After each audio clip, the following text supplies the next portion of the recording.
반갑습니다. 갑자기 목소리가 잠겼습니다. 왜 갑자기 잠겼는지 모르겠는데 풀릴 줄 알았는데 풀리지가 않네요.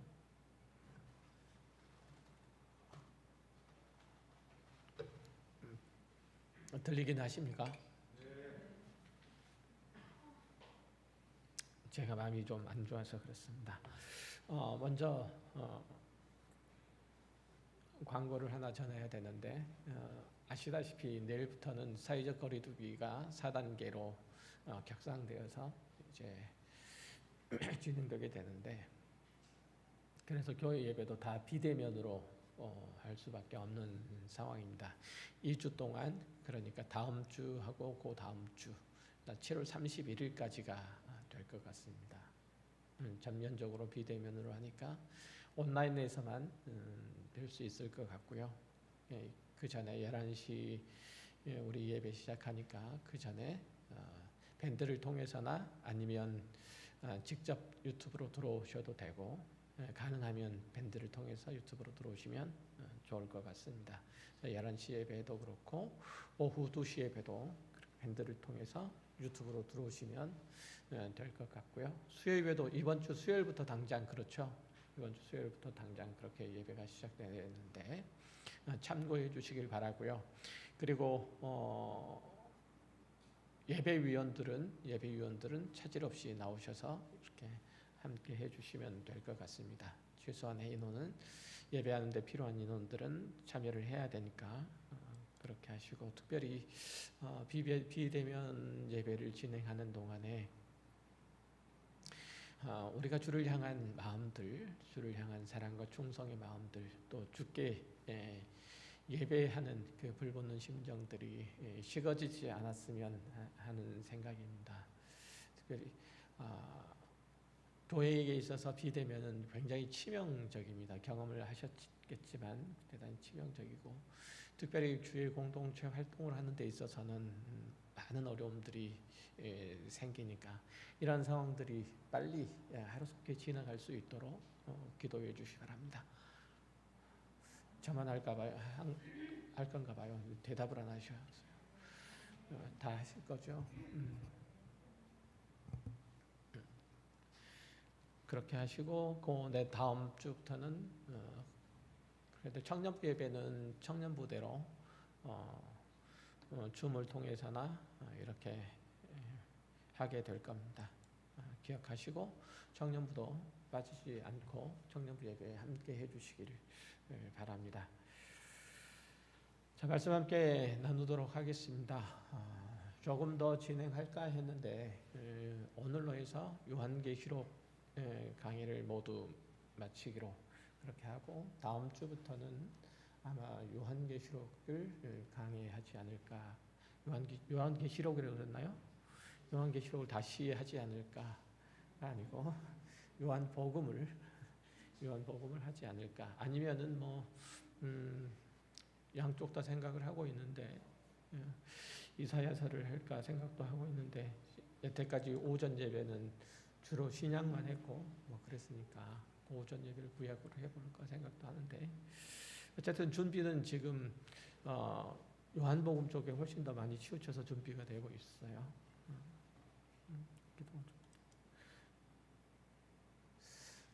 말씀 함께 나누도록 하겠습니다.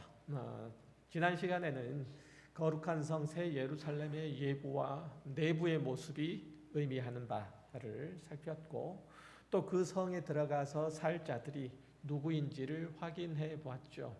이들은 물론 21장에서 마지막 절에서 기록된 대로 오직 어린 양의 생명책에 기록된 자들이고, 어린 양의 신부로 묘사된 구약과 신약의 하나님의 참 백성들이죠.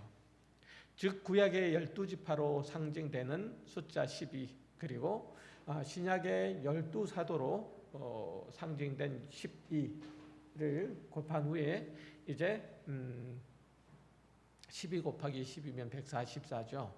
그리고 많다라는 의미를 가지고 있는 1000, 완전 숫자이기도 하죠. 이걸 곱하면 14만 4천이 나오는데, 이 14만 4천 명만이 새 예루살렘 성, 거룩한 성에 들어가기로 그렇게 되어 있죠. 그 의미는 완전하고 많다는 의미죠.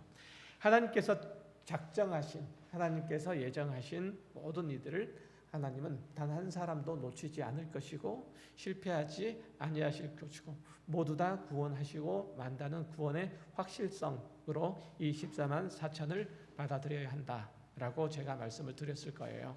기억하시죠? 자, 그런 의미에서 한 가지 더 이제 기억하고 넘어가야 할 점은 요한계시록 21장에 나타나 있는 어린 양의 신부 거룩한 성 예루살렘은 이 구원받은 성도들이 하늘에서 내려오는 것으로 이제 묘사되고 있는데 그것은 모든 성도의 구원의 출발과 과정과 그 완성이 하나님의 은혜로부터 비롯되는 것임을 그 처음도 그렇고 그 끝도 마찬가지로 하나님의 은혜에서 비롯되고 결론도 그렇게 지어진다는 것을 확인해 주는 그림이죠.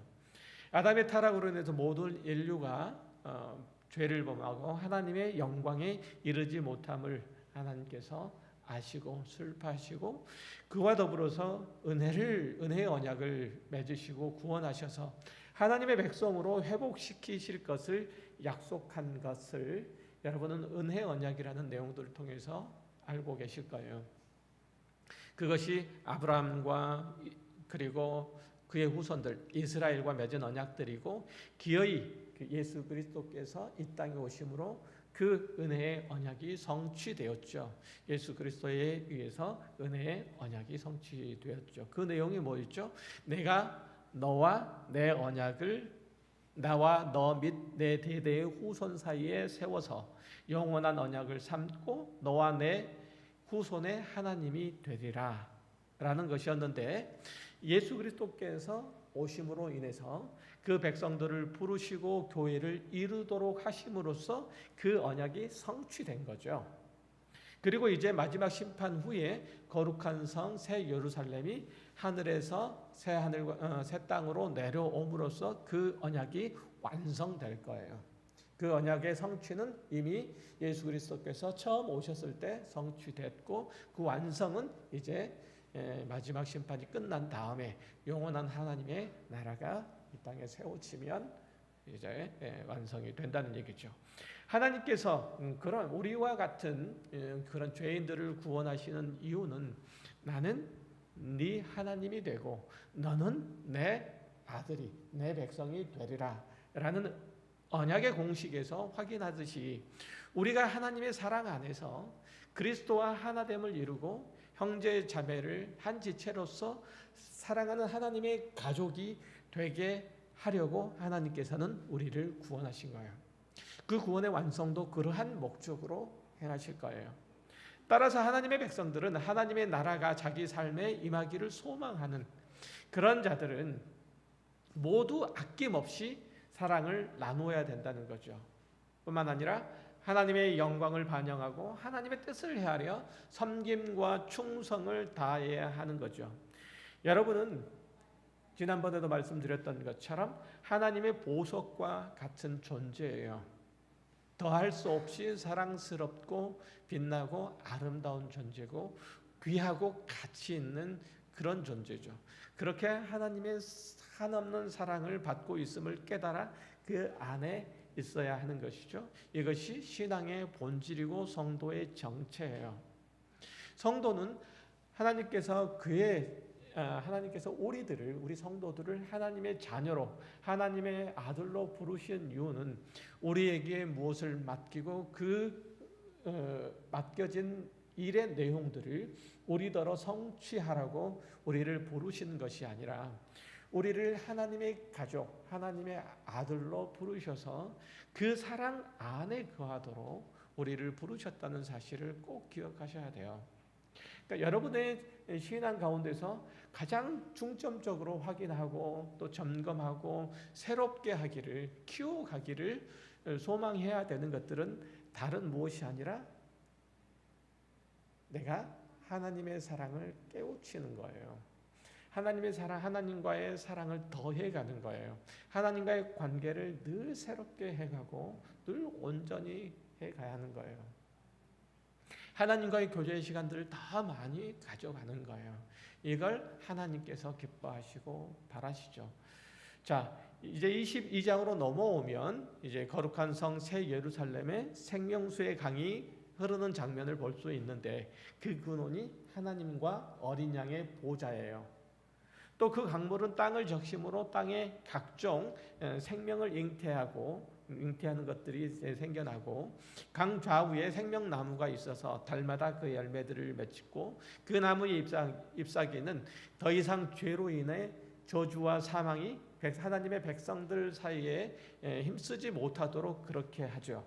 새 예루살렘은 하나님의 은혜와 복들이 늘 넘치고, 누구나 그곳에 와서 아무런 방해도 받지 않고 제재도 받지 않고 하나님을 기뻐하며 하나님과 교제를 나누며 하나님께서 허락하신 생명의 부요함들을 마음껏 누리는 곳이라는 얘기예요.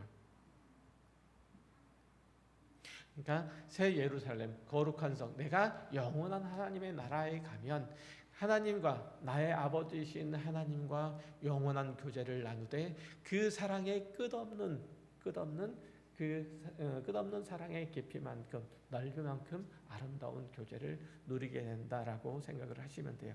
그런데 이 장면들, 그러니까 하나님의 보좌에서 생명의 강들이 흘러 넘침으로 말미암아 모든 살아있는 것들이 하나님의 은혜로 솟게 되는 일들, 이 장면들은 사실은 어디서 많이 본 장면이죠. 창세기 2장에 보면 에덴 동산의 모습이 바로 그런 것이었어요. 8절 이하를 보면 여호와 하나님이 동방의 에덴의 동산을 창설하시고 그 지으신 사람을 거기 두시니라. 여호와 하나님이 그 땅에서 보기에 아름답고 먹기에 좋은 나무가 나게 하시니 동산 가운데에는 생명나무와 선악을 알게 하는 나무도 있더라. 강이 에덴에서 흘러나와 동산을 적시고 거기서부터 갈라져 내 근원이 되었으니. 이 대목을 보면은 이 새 예루살렘이라고 하는 것이 사실은 에덴의 회복이 것을 알 수 있죠. 또 다른 한 군데에도 보면 이런 생명의 회복을 말하는 곳이 있는데, 구약 성경에 에스겔서 47장에 나타나 있어요. 거기에서도 하나님의 영광이 돌아온 성전 문지방에서 물이 흘러나와서 성전 전체를 감싸고 흐르다가 마침내 큰 강이 되어서 바다로 흘러가는 것들을 흘러가는 묘사들을 볼 수 있어요. 먼저 1, 2절을 보면 이렇게 되어 있죠. 그가 나를 데리고 성전 문에 이르시니 성전의 앞면이 동쪽을 향하였는데 성전 오른쪽 제단 남쪽으로 흘러내리더라. 그가 또 나를 데리고 북문으로 나가서 바깥길로 꺾여 동쪽을 향한 바깥문에 이르시기로 본즉 물이 그 오른쪽에서 스며 나오더라. 그리고 이제 이어서 7절과 8절을 보면 이렇게 돼요. 내가 돌아가니 광 좌우편에 나무가 심이 많더라. 그가 내게 이르시되 이 물이 동쪽으로 향하여 흘러 아라바로 내려가서 바다에 이르르니 이 흘러내리는 물로 그 바다의 물이 되살아나리라. 이 강물이 이르는 곳마다 번성하는 모든 생물이 살고 또 고기가 심이 많으리니 이 물이 흘러 들어가므로 바닷물이 되살아나겠고 이 강이 이르는 각처에 모든 것이 살 것이며. 그러니까 하나님의 영광이 되돌아온 성전에는 모든 생물을 번성케 하는, 회복케 하는, 그리고 소성케 하는 생명수가 흐를 것이라는 하나님의 약속, 즉 에스겔의 환상 속에서 나오는 하나님의 약속의 내용들이죠. 이 약속의 내용들을 중심으로 하고요. 성전의 문지방에서, 성전에서 생명수가 흘러나와 온 세상을 소성케 하는 하나님의 놀라운 생명의 역사, 은혜의 역사가 이루어진다는 거죠. 마찬가지로 거룩한 성 새 예루살렘에도 하나님의 보좌에서 물이 흘러나와서 강을 이루고 이 강물들은 생명이 있는 것들을 소성케 하는 에덴 동산의 복되고 아름다운 모습이 완전히 회복되는 것을, 형태인 것을 알 수 있죠. 인간의 타락으로 인해서 떠나버렸던 하나님의 영이 그들과 다시금 함께함으로 그분의 생명이 새 하늘과 새 땅에 들어온 모든 사람들과 거기에 속해 있는 모든 만물들에게 흘러 넘치게 될 거다라고 하죠. 이것이 우리 하나님의 백성들이 영원한 나라 가운데서 들어가서 받을 수 있는 복이에요. 특히 이 복된 장면들은 본문 3절에서 5절에서 3절부터 5절에서 잘 확인될 수 있는데요. 그 대목을 다시 읽어보면 다시 저주가 없으면 하나님과 그 어린 양의 보좌가 그 가운데 있으리니 그의 종들이 그를 섬기며 그의 얼굴을 볼 터이요 그의 이름도 그들의 이마에 있으리라. 다시 밤이 없겠고 등불과 햇빛이 쓸데없으니 이는 주 하나님이 그들에게 비치심이라. 그들이 세세토록 왕노릇하리로다. 새 하늘과 새 땅에 들어와서 살게 된 사람들이 하나님과 어린 양을 온전히 섬기고 하나님의 영광을 배우는 상태가 된다는 거죠. 마치 에덴 동산에서 하나님께서 아담과 함께 하셨듯이 아담이 하나님을 배웁고 지낼 수 있었듯이 새 예루살렘도 하나님과 그의 백성들이 사귀며 하나가 됨의 복을 누리게 된다고 그렇게 말하고 있죠. 이곳에서는 하나님을 예배하는 삶이 있고 하나님을 완전히 신뢰하며 하나님께 속하며 하나님께서 행하시는 모든 일들에 대한 우리들의 만족과 기쁨과 감사와 충만함이 있는 거죠. 특히 하나님의 섭정왕, 하나님의 부섭정왕으로서의 온 세상과 만물들을 대리 통치하는 하나님과 더불어 왕노릇하는 주의를 우리가 회복하게 된다는 얘기죠. 아담에게 처음 부여하셨던 그 주의를 다시금 우리가 회복하여 하나님께서 맡겨주신 새 하늘과 새 땅을 왕으로서 통치할 수 있게 된다라는 것이 지금 요한계시록 22장에서 저와 여러분들에게 약속하는 내용이에요. 하나도 안 기쁘신가 봐요. 자, 이렇듯 우리가 들어갈 새 예루살렘, 영원한 하나님의 나라는 더는 우리를 상하고 해치는 것이 없는 곳이고 우리의 결핍과 소외와 다툼으로 이끌어낼 것이 없는 곳이라고 묘사하고 있죠. 완벽한 환경이 제공돼서 그렇게 되는 것이 아니라 하나님의 거룩하신 통치가 완성되기 때문이고 하나님의 생명이 넘쳐 흐르기 때문이에요. 하나님과 더불어 부왕으로 그 새하늘과 새 땅을 왕적 주의를 가지고 통치하는 우리가 하나님의 온전한 주권 가운데 순종하여 또한 충성하여 하나님의 뜻을 받들어 새 하늘과 새 땅을 다스리기 때문이에요. 이곳에 들어온 모든 이가 다 하나님의 영광을 보고 그 영광에 참여하며 그 영광을 노래하기 때문이죠. 쉽게 말해서 이곳에 들어온 모든 이가 하나님의 사랑의 다스림 아래서 순종과 충성을 다함으로써 하나님의 창조의 목적을 이제는 성취할 수 있고 또 성취하기 때문에 그것이 바로 새 하늘과 새 땅, 새 예루살렘 거룩한 성이 되는 거죠. 우리가 들어가서 살게 될 영원한 천국, 이곳은 이 세상과는 그래서 여러모로 다른 거죠. 이 세상은 하나님을 거절하고 반대해서 각자가 왕이 되려고 하고 실제로 왕이 되어 살고 있죠. 여러분들이 거의 대부분의 경우에 있어서는 세상에 속한 사람들은 다 그렇게 살죠. 다른 사람들보다 더 많이 돈을 벌려고 애를 쓰고 더 높은 지위에 오르려고 하고 또 더 큰 권력을 얻으려고 하고 더 많은 지식을 쌓으려고 하는 이유 딱 한 가지죠. 다른 사람 위에서 군림하고 싶기 때문에 그래요. 내 위에 다른 누군가를 얹어 놓고 싶지 않기 때문에 그래요.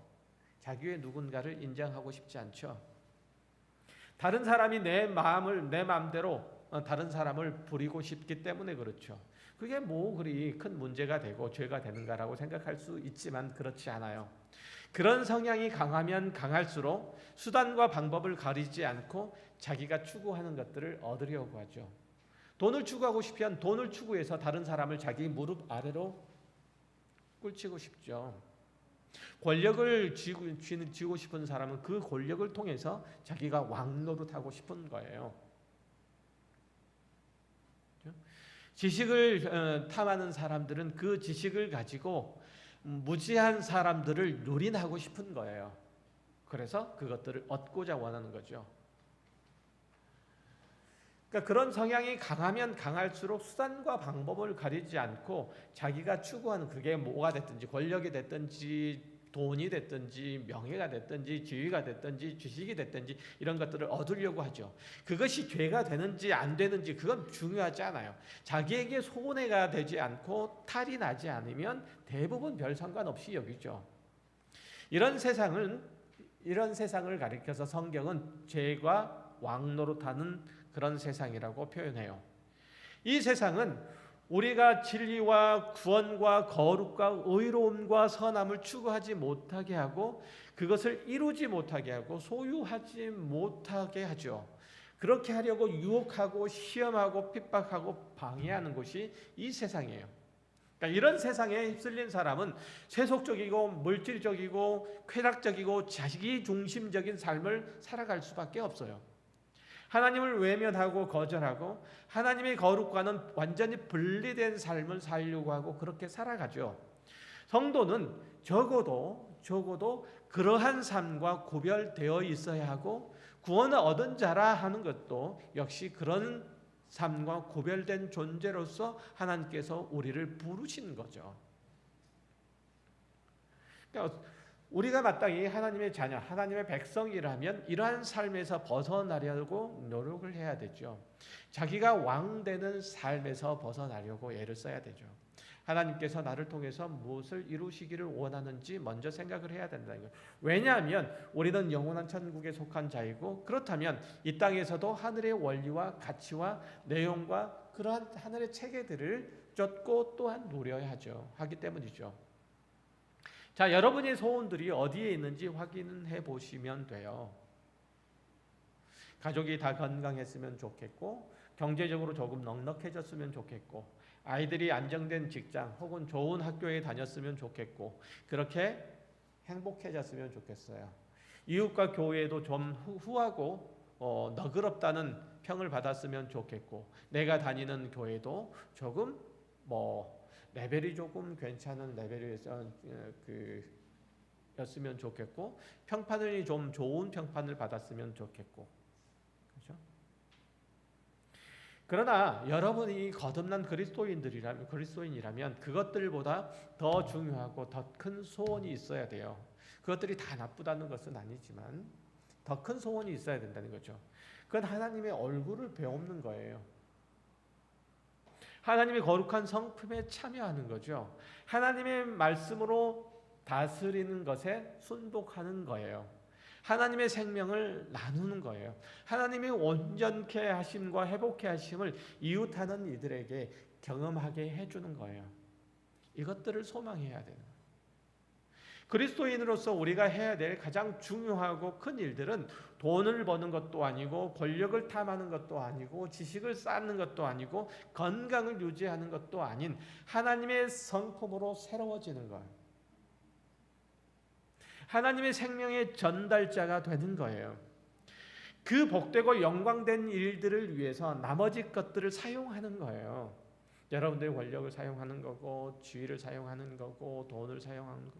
없으면 없는 대로 있으면 있는 대로 있어야 사용한다는 뜻이 아니라 돈이 있든지 없든지 사용하는 거고 돈이 없는 것을 사용한다고 그러니까 좀 이상하게 들릴지 모르지만 돈 없음을 사용한다는 뜻이에요. 이해되세요? 내가 돈 없음을 사용해서 하나님께 영광이 되는 삶을 살아야 된다는 거예요.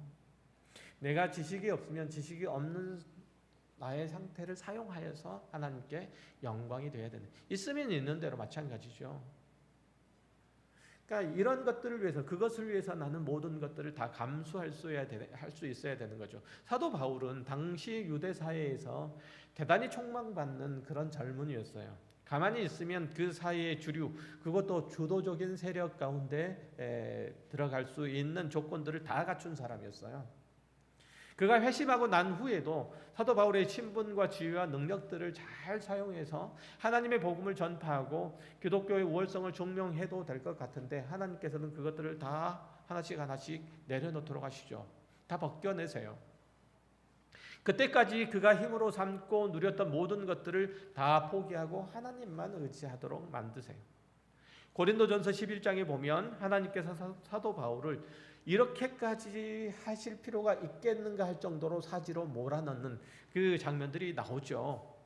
23절 이하에 보면 이렇게 나와요. 제가 빨리 읽어드릴게요. 그들이 그리스도의 일꾼이냐 정신없는 말을 하거니와 나는 더욱 그러하도다. 내가 수고를 넘치도록 하고 옥에 갇히기도 더 많이 하고 매도 수없이 맞고 여러 번 죽을 뻔하였으니 유대인들에게 40에 하나 감한 매를 5번 맞았으며 3번 태장으로 맞고 1번 돌로 맞고 3번 파선하고 일주야를 깊은 바다에서 지냈으며 여러 번 여행하면서 강의 위험과 강도의 위험과 동족의 위험과 이방인의 위험과 신의 위험과 광야의 위험과 바다의 위험과 거짓 행자 중의 위험을 당하고 또 수고하며 예수고 여러 번 자지 못하고 줄이고며 목마르고 여러 번 굶고 춥고 헐벗어노라.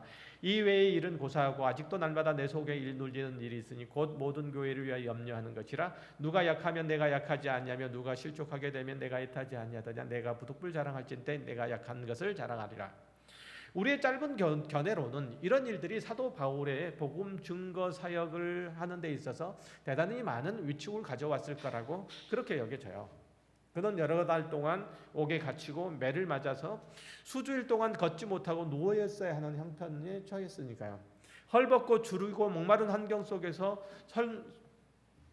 선교 사역에 훌륭한 열매들을 많이 맺었으니까 평안하고 넉넉하고 쉬운 환경이었더라면 얼마나 더 큰 일들을 할 수 있었겠느냐라는 생각도 들죠. 그러나 사도 바울의 생각은 달라요. 뭐라고 얘기하죠? 내가 약한 것을 자랑한다라고 얘기해요. 그는 가장 나쁜 환경과 조건 속에서 일하도록 부름을 받았고 그렇게 함으로써 사도 바울 자신과 그의 사역 가운데서 역사하시는 하나님의 놀라우신 구원의 손길을 교회와 성도들에게 보여줄 수 있었죠. 인간의 이해와 인간의 사고 그 영역들을 뛰어넘는 하나님께서 사도 바울의 사용하심이 지금 우리까지 이르러서 우리가 주의 복음을 편만히 듣고 있잖아요. 하나님께 충성을 바치겠다고 고백하는 사람, 신앙에 열심히 있는 성도들 가운데서 세상에서 유용하게 사용되는 것, 세상에서 힘이 되는 곳으로 하나님의 일들을 하겠다, 하나님을 위하여 살겠다고 말하는 이들이 있어요. 그 마음은 충분히 이해되지만 그것은 신앙과 세속의 혼합이에요. 건강해야, 부유해야, 똑똑해야, 능력이 있어야, 힘이 있어야 하나님의 일을 할 수 있다고 여기는 것만큼 기독교 신앙을 잘못 이해하는 것은 없어요. 그런 마음의 한 층만 벗겨내면 이기적인 자기 욕심이 도사리고 있는 것을 확인할 수 있어요. 이 세상에서도 잘 먹고 천국 가서도 대접받겠다는 소위 양다리 걸치기식 엉터리 신앙이에요.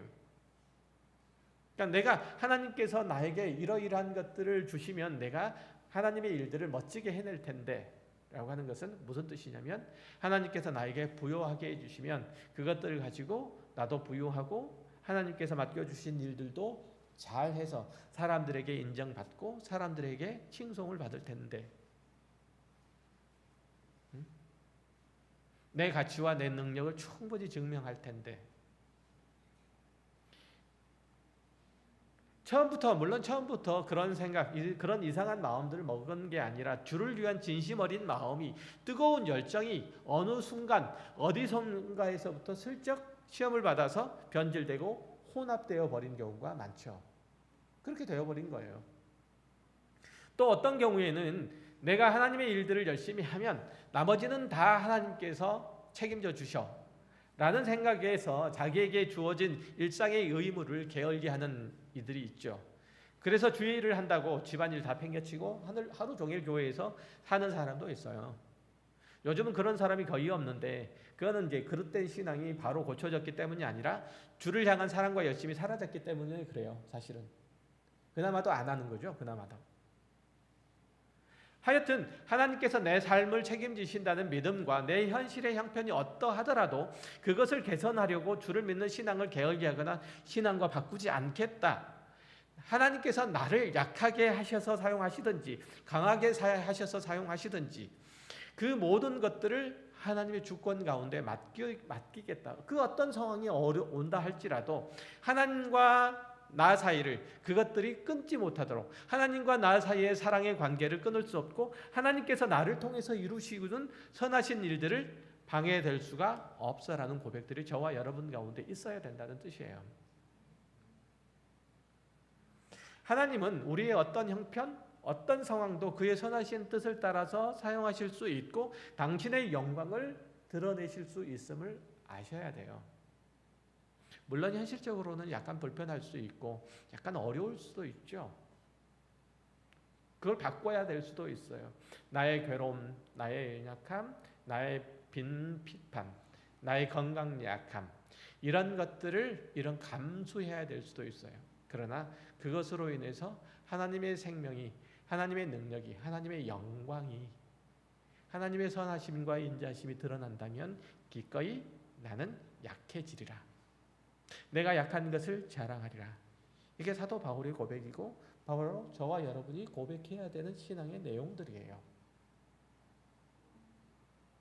그렇다면 여러분들이 주어진 모든 삶의 환경들, 그 정황들은 기뻐하고 감사할 일들이지, 이게 불만을 터뜨리고 이게 나에게 있어서 옥새가 되고 족쇄가 되어서, 옥새가 아니고 나를 옥죄는 족쇄가 되어서 내가 하나님께 가까이 가지 못하게 만드는 방해거리는 결단코 될 수 없다는 거죠.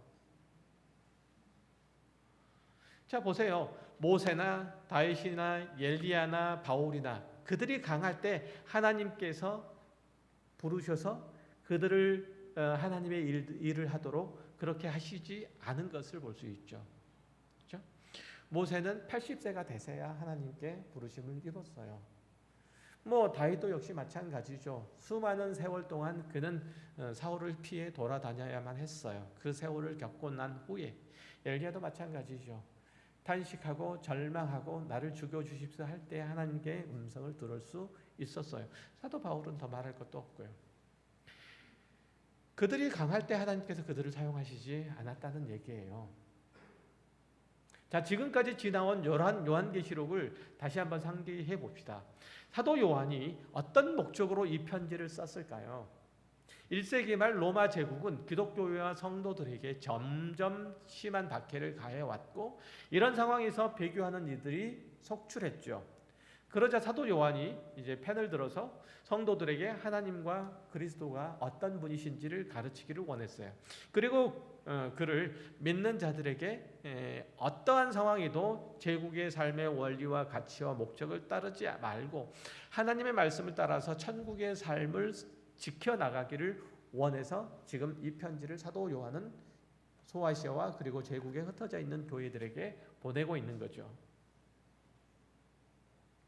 그가 하나님의 사람이라면, 여러분이 하나님의 백성, 하나님의 자녀라면, 구원받은 하나님의 자녀라면 어떤 상황, 어떤 입장에서도 하나님을 섬기고 예배하는 삶을 놓치지 말아야 할 것을 권면하는 내용이 바로 요한계시록이라 이런 얘기죠.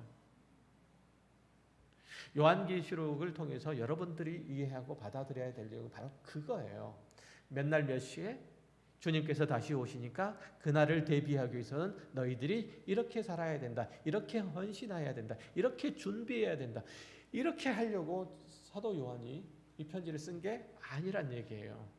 남들보다 특심한 어떤 열심들이 있어서 그것들을 가지고 열광적으로 주님을 환호하고 맞이할 준비가 되어 있어야 너희들이 천국에 들어갈 수 있다. 내가 시키는 대로 해야만 너희들이 새 예루살렘, 새 하늘과 새 땅에 들어갈 수 있다. 이런 얘기를 하려고 사도 요한이 편지를 쓴 게 아니란 말이죠.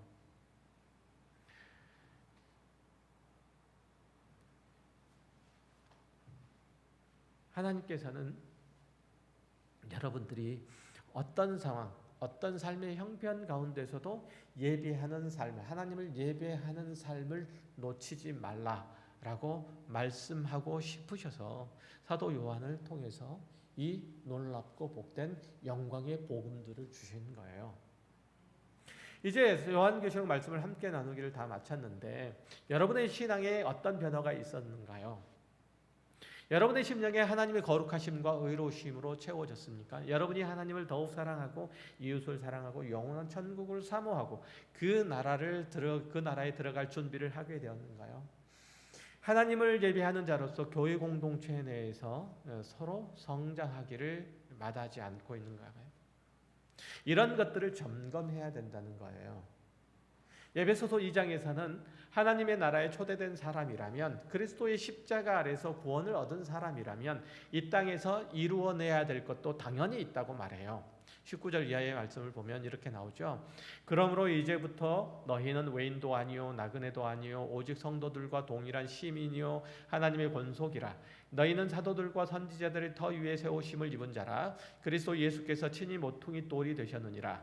그 안에서 건물마다 서로 연결하여 주 안에서 성전이 되어가고 너희도 성령 안에서 하나님의 거하실 처소가 되기 위하여 그리스도 예수 안에서 함께 지어져 가느니라. 천국은 성도들이 성삼위일체 하나님과 함께 사는 곳이고 그 사랑을 나누는 장소이고 섬김을 다하는 곳이라고 얘기하는 거죠.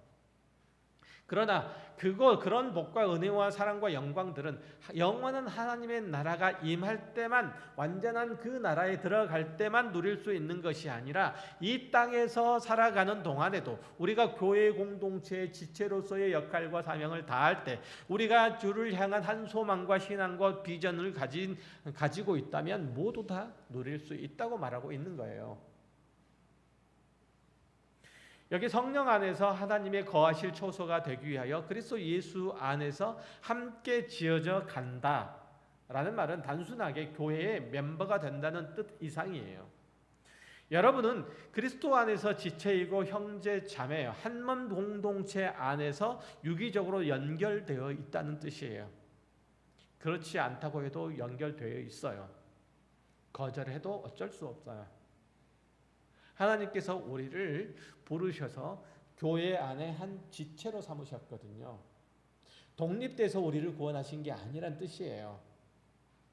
교회의 지체로 삼으셨어요. 그러니까 여러분이 구원을 얻은 하나님의 백성이다라고 하면 그 곧 교회의 지체라는 뜻이에요. 이거는 거절할 수가 없는 거예요. 그러니까 서로의 부족한 것들을 채우고 서로의 신앙을 격려하고 사랑을 나눔으로써 혼자만 분투하고 외로운 싸움들을 이어가는 것이 아님을 교회 안에서 확인하시란 얘기예요.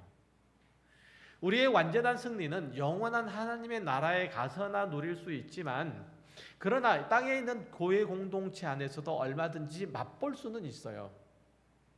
그리스도 안에서 서로 사랑함으로써 연약한 것들을 굳게 해주고 결핍된 것을 채워주고 미숙한 것을 성숙해 해줄 수 있어요.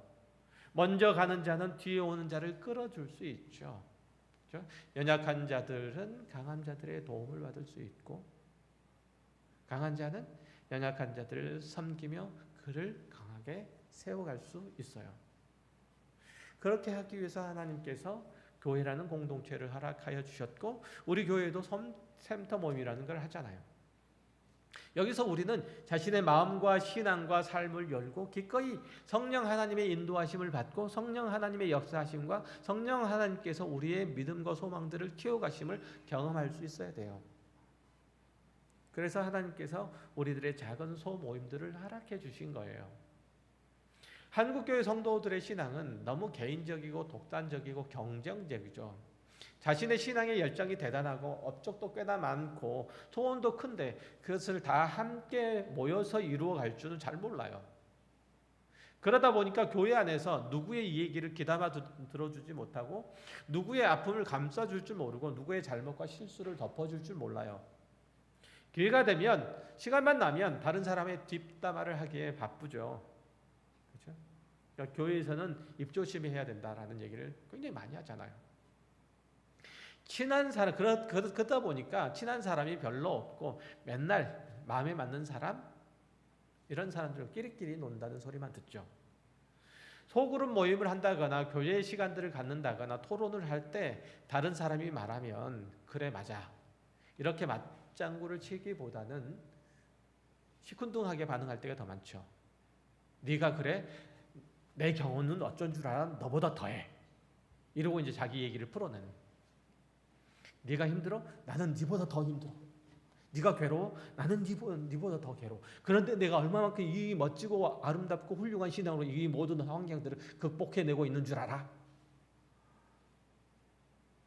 이러면 저는 할 수 있는 건 하나밖에 없어요. 그런 사람들을 불러 모아다가 다 이렇게 입을 다 꿰매 넣든지 하는 것밖에 할 게 없어요. 들어줄 줄 모르죠. 가능한 왜 그러냐면 가능한 다른 사람의 삶과 신앙에 관심을 덜 둬서 마음의 짐을 얻는 것들을 피하려고 해요. 듣기 좋은 소리를 들으면 뭐 그럭저럭 들을만 한데, 그것도 자랑하면 안 되고, 들을만 한데, 듣기 싫은 소리, 아파하는 소리, 어렵다는 소리, 시험 가운데 이런 소리 듣기 싫죠. 그래서 그런 얘기들을 하면 더 많은 것들을 풀어놓아서 그냥 분위기를 압도해버리죠. 그 시간들을 다 채워가 버려요. 그러면은 얘기하고 싶은 사람은 한마디 꺼냈는데 그 얘기를 듣고 옆에 있는 사람이 10마디, 100마디를 꺼내가지고 누가 어떤 얘기를 하는지 그 얘기가 왜 나왔는지조차도 모르게 돼요. 그렇게 살잖아요. 그러니까 누구가 어렵다, 힘들다 하면 나는 더 힘들어, 나는 더 어려워, 입을 막아버려요. 교육 공동체가 아니죠. 우리는 어린 아이들이 주은이도 있고 효명이도 있고 정명이도 보이고 그러는데 이 어린 아이들이 얘기하는 소리를 일단 듣잖아요. 왜? 사랑하니까. 그가 무슨 얘기를 하는지 기꺼이 들어주잖아요. 말이 되지 않더라도 들어주고, 그리고 되지 않는 소리라도 들어주고, 땡깡을 부리는 소리라도 들어주잖아요. 왜? 사랑하는 내 아들, 딸이니까.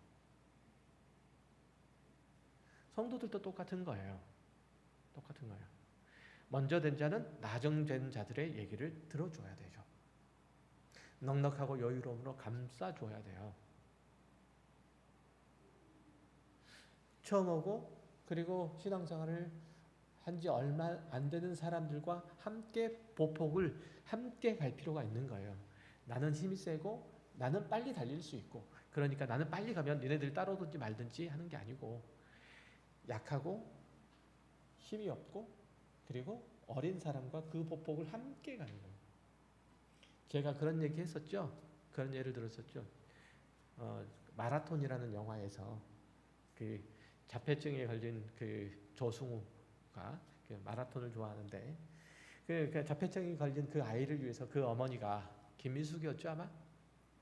그 어머니가 그 아이를 위해서 최선을 다해서 그 아이를 섬기고 사랑하느라고 동생을 그냥 내팽개치는 듯이 그렇게 하잖아요. 동생은 그게 굉장히 불만이었었는데, 그러니까 그 아이를 중심으로 해서 그 연약한 아이들을 위해서 그 가정의 패턴이 돌아가는 거예요. 그게 가정이잖아요. 그게 교회인 거예요. 교회인 거예요. 힘세고 잘하고 그리고 능력 있고 그리고 앞에 누군가에 의해서 환호를 받고 이런 사람들이 앞서가는 게 아니고, 저와 여러분이 기억해야 될 중요한 신앙의 훈련들은 함께 지어져 가는 일들이에요. 교회는 단지 취미생활을 공유하는 동호회나 같이 봉사활동을 하는 단체가 아니고 사교나 사업이나 정치를 하기 위해서 얼굴을 알리는 것도 아니에요. 그리스도인으로서 거룩과 경건과 사랑과 헌신을 연습하고 훈련하고 살아내려고 모인 곳이에요. 주의 재림을 기다리는 자는 세상을 거슬러 하나님의 나라의 원리와 그 내용에 따라서 자신의 삶들을 재편할 수 있어야 돼요. 그래야 그리스도의 공동체를 지향하는 거고, 그래야 우리가 하나님의 영원한 하나님의 나라 갔을 때 어리둥절하지 않아요. 그것이 기독교 신앙의 방향성이고 지향점인 거예요. 그래서 로마서 12장에서 은혜의 복음의 귀한 내용들을 다 설명한 후에 사도 바울이 결론적으로 이렇게 결론을 짓죠. 1절에 보면 그러므로 형제들아 내가 하나님의 모든 자비하심으로 너희를 권하노니 너희 몸을 하나님이 기뻐하시는 거룩한 산 제물로 드리라. 이는 너희가 드릴 영적 예배니라.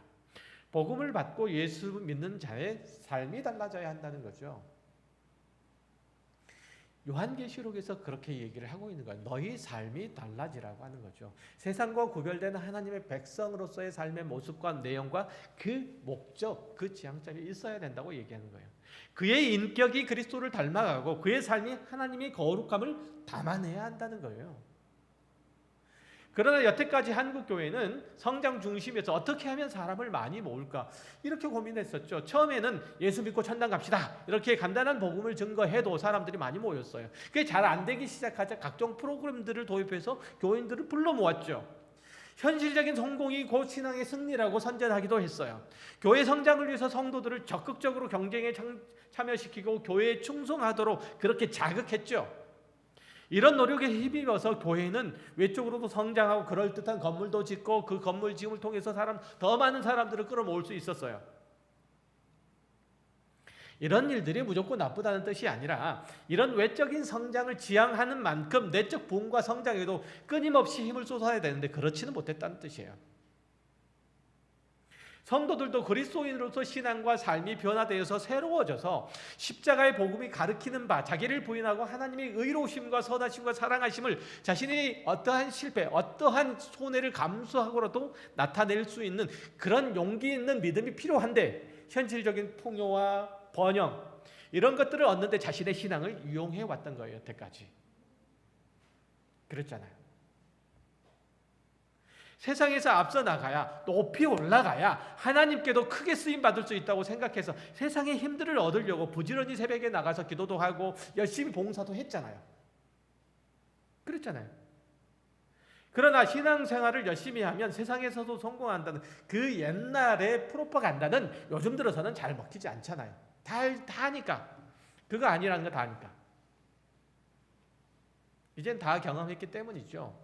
이런 유아기적 신앙은 지나간 대로 좋게요. 이제는 달라져야죠. 그리스도 안에서 산다는 것이 무엇인지 정말 고민하셔야 돼요. 치열하게 고민하셔야 되고 치열하게 살아가셔야 돼요. 성경은 특히 지금까지 나와 나누었던 요한계시록은 구원받은 성도는 그리스도인은 그의 성품과 인격이 하나님을 닮아가는 것이고 그의 삶의 원리와 내용과 목표가 제국의 것에서 벗어나서 천국의 것으로 바뀐 자라고 그렇게 가르쳐요. 그런데 우리가 여태까지 살아왔던 삶의 방식은 제국의 것들을 얻기 위해서 천국의 것들을 사용해 왔잖아요. 거기서 벗어나야 된다는 거예요. 크나큰 죄악이에요.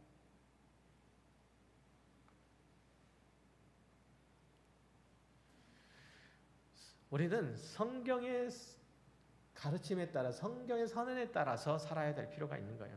물론 우리는 완벽할 수 없을 뿐더러 단점도 있죠. 옛사람의 흔적들도 아직 많이 남아있어요. 지우려고 하는 것들도 사실은 되게 힘들어요. 그렇다고 예수를 믿는다고 고백만 있고 신앙에 자기 훈련이 없으면 하나님의 나라에 속한 사람으로서 살아가려는 노력이 없으면 안 되는 거죠. 주의 공동체 안에서 편입되어서 주의 공동체의 지체를 사랑하고 섬기는 일들에 하나님께서 삼위일체 하나님께서 연합하여 서로를 위하여 봉사하시는 것처럼 우리도 하나님께 그러하며 우리도 형제 자매에게 그렇게 해야 된다는 사실들을 분명히 여러분들이 알고 있다면 그렇게 하시려고 몸부림치셔야 돼요. 치열하게 하셔야 돼요. 치열하게. 무슨 사랑을 치열하게 하느냐라고 얘기했지만 치열하게 하셔야 돼요. 왜냐하면 우리는 그러한 것들을 본성적으로 가지고 있지를 못하기 때문에 그래요. 그래서 하나님의 말씀이 우리를 인도하도록 우리를 복종시켜야 되는 거죠. 말씀에. 우리가 옆에 있는 형제 자매를 사랑하라 한다고 사랑됩니까? 안 되잖아요. 그래서 복종시키셔야 돼요. 애를 쓰셔야 돼요. 내 몸에서 난 아들, 딸도 아니잖아요. 나의 부모도 아니잖아요, 사실. 신앙 안에서 하나로 모였을 뿐이에요. 그런데 이런 우리들에게 네 자신처럼 사랑하라 한단 말이에요. 네 자신처럼 누구를? 옆에 있는 분들을. 요한계시록이 그렇게 가르치잖아요. 네가 제국의 방식대로 살아서 그 제국이 주고자 하는 것들을 주는 것들을 다 받아 누리면서 그것들을 가지고 옆에 있는 사람을 찍어 눌러라. 이렇게 하려고 성경이 기록된 게 아니란 말이죠.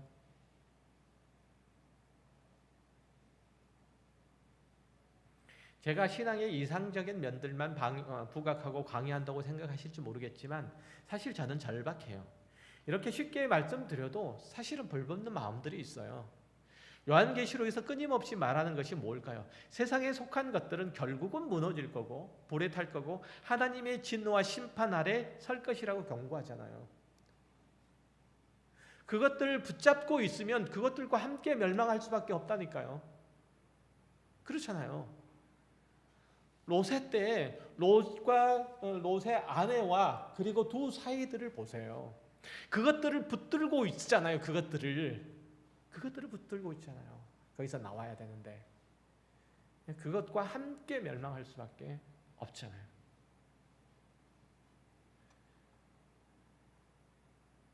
하나님께서는 그리스도에게 속한 자 14만 4천인 바로 여러분들을 결단코 포기하지 않으실 거예요. 결단코 그렇게 하지 않으실 거예요. 그러니 좋은 말 할 때 들으세요. 지금 별놈의 협박을 다 하네. 마지막이라고. 한번 생각을 한번 해보세요. 하나님께서는 어떠한 희생, 어떠한 수고가 치러지더라도 반드시 여러분을 영원한 천국, 새하늘과 새 땅에 들여보내시고야 말 거예요. 그것이 아들을 십자가에 매다신 아버지의 마음 아닐까요? 그 아들을 십자가에 우리를 위해서 매달았는데 우리를 위해서 할 수 없는 게, 하지 못한 게 또 뭐가 있어요? 뭘 못하실까요? 다 아시지. 저야 여러분이 도대체 뭐길래 이런 은혜와 사랑을 하나님께서 베푸실까요? 이 편지를 써서 소아시아 로마 제국 전역에 흩어진 그리스도인들에게 자신의 애끓는 마음들을 전달하는 이 사도 요한의 메시지는 이것 아닌가요? 이 마지막 세상에는 우리 모두 하나님의 존전에, 이 세상 마지막 끝에는 우리 모두 하나님의 존전에 설 텐데 그때 하나님의 자랑스럽고 사랑스러운 백성, 그 자녀가 되라는 거 아니에요? 그러니까 우리 인생의 시간들을 성도답고 거룩하게 순결하게 살아가되 하나님께서 기나긴 역사를 이루어가면서 약속하셨던 하나님의 형상으로서의 회복, 이걸 이루어가라는 거잖아요. 하나님께서 우리들을 언약하셔서 우리들에게 언약을 주시사 하나님께서 기필코 이루시는 그 하나님의 나라와 그 나라의 백성된, 그 나라의 자녀된 자로서 너희는 내 아들이 되고 나는 너의 아버지가 되는 그런 나라를 이루어가자는 거잖아요. 여러분이 살아가는 모든 삶의 정황 가운데서 그렇게 믿음의 고백들을 하되 그리스도의 십자가의 지심으로 새 생명을 얻은 자다운 하나님의 거룩으로 새로워짐과 사랑으로 하나됨과 섬김으로 부요해진 삶들을 살아 누리는 우리 모두가 되시기를 바랍니다. 자, 이제 요한계시록 22장 11절로 21절 말씀을 함께 읽고 모두 요한계시록의 강의를 오늘 말씀을 마치도록 하겠습니다. 요한계시록 21장 11절로 21절 조금 깁니다. 함께 한 목소리로 읽겠습니다. 불의를 행하는 자는 그대로 불의를 행하고 더러운 자는 그대로 더럽고 의로운 자는 그대로 의를 행하고 거룩한 자는 그대로 거룩하게 하라. 보라, 내가 속히 오리니 내가 줄 상이 내게 있어 각 사람에게 그가 행한 대로 갚아주리라. 나는 알파와 오메가요 처음과 마지막이요 시작과 마침이라. 자기 두루마리를 빠는 자들은 복이 있으니 이는 그들이 생명나무에 나아가며 문들을 통하여 성에 들어갈 권세를 받으려 함이로다. 개들과 점술가들과 음행하는 자들과 살인자들과 우상 숭배자들과 및 거짓말을 좋아하며 지어내는 자는 다 성 밖에 있으리라. 나 예수는 교회들을 위하여 내 사자를 내보내어 이것들을 너희에게 증언하게 하였노라. 나는 다윗의 뿌리요 자손이니 곧 광명한 새벽별이라 하시더라. 성령과 신부가 말씀하시기를 오라 하시는도다. 듣는 자도 오라 할 것이요 목마른 자도 올 것이요 또 원하는 자는 값없이 생명수를 받으라 하시더라. 내가 이 두루마리의 예언의 말씀을 듣는 모든 사람에게 증언하노니 만일 누구든지 이것들 외에 더하면 하나님이 이 두루마리에 기록된 재앙들을 그에게 더하실 것이요 만일 누구든지 이 두루마리의 예언의 말씀에서 제하여 버리면 하나님이 이 두루마리에 기록된 생명나무와 및 거룩한 성에 참회함을 제하여 버리시리라. 이것들을 증언하신 이가 이르시되 내가 진실로 속히 오리라 하시거늘. 아멘. 주 예수여 오시옵소서. 주 예수의 은혜가 모든 자들에게 있을지어다. 아멘. 기도하겠습니다. 하나님 아버지 고맙고 감사를 드립니다.